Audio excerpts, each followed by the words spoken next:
closed in. Unsteady, I shoved my feet. I had to get out of here or I'd be done.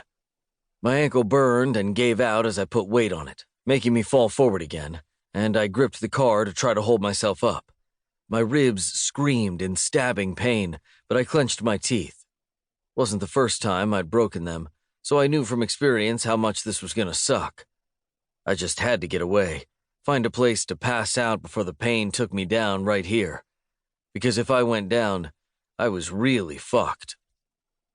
The car doors opened, the driver's and one in the back, as I clung to the bent hood ornament to stay standing instead of hitting my knees again. Damn rich people in their nice-ass cars with these fancy hood ornaments. Don't fucking move, kid. You're going to jail this... Ernie's words cut off, and black spots dotted my vision as I tried to focus.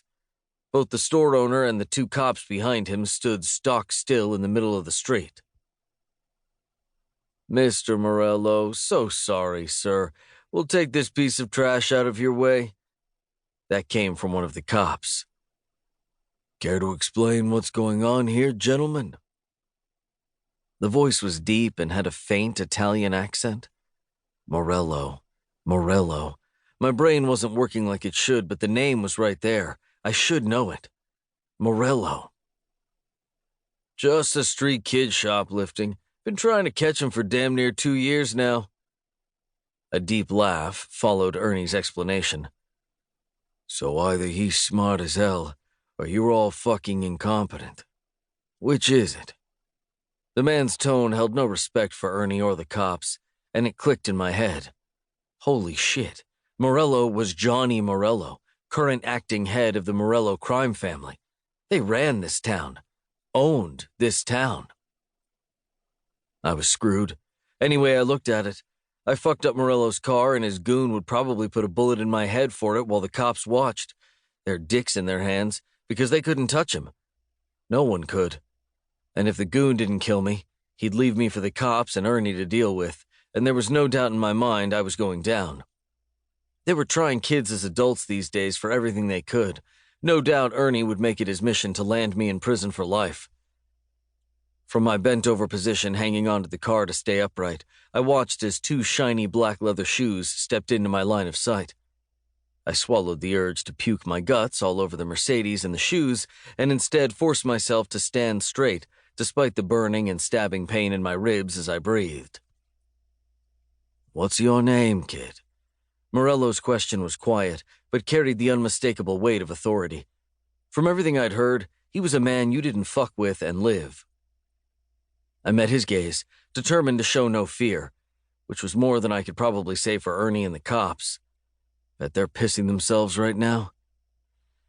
I hadn't had a name in the 2 years I'd been living on these streets. I'd left Michael Arch behind the dumpster I used for cover while I watched the social worker pick up hope and destiny from the church shelter. I was born nameless, so I lived nameless. But I couldn't tell that to Johnny Morello. And I sure as shit wouldn't give him the name Michael Arch. Far as I knew, he was still wanted for murder. I don't repeat myself, kid. Someone nudged me from behind and I straightened, my ribs crying in pain I'd never show. Morello's black eyes drilled into me as my brain scrambled for something to tell him. I remembered the IDs I just tossed down the gutter and made something up. Name's Lachlan Mount, sir. I apologize for the damage I caused. It wasn't intentional. I meant no disrespect. Morello studied me, no doubt taking in my roughed-up appearance, hard eyes, and sharp features. Lachlan Mount. Strong name for a smart kid. Is that what you are, Mount? Yes, sir. You've been dodging the cops for 2 years. His eyes narrowed on me like he was waiting for me to lie, but Morello didn't realize I had nothing to lose anymore. Yes, sir.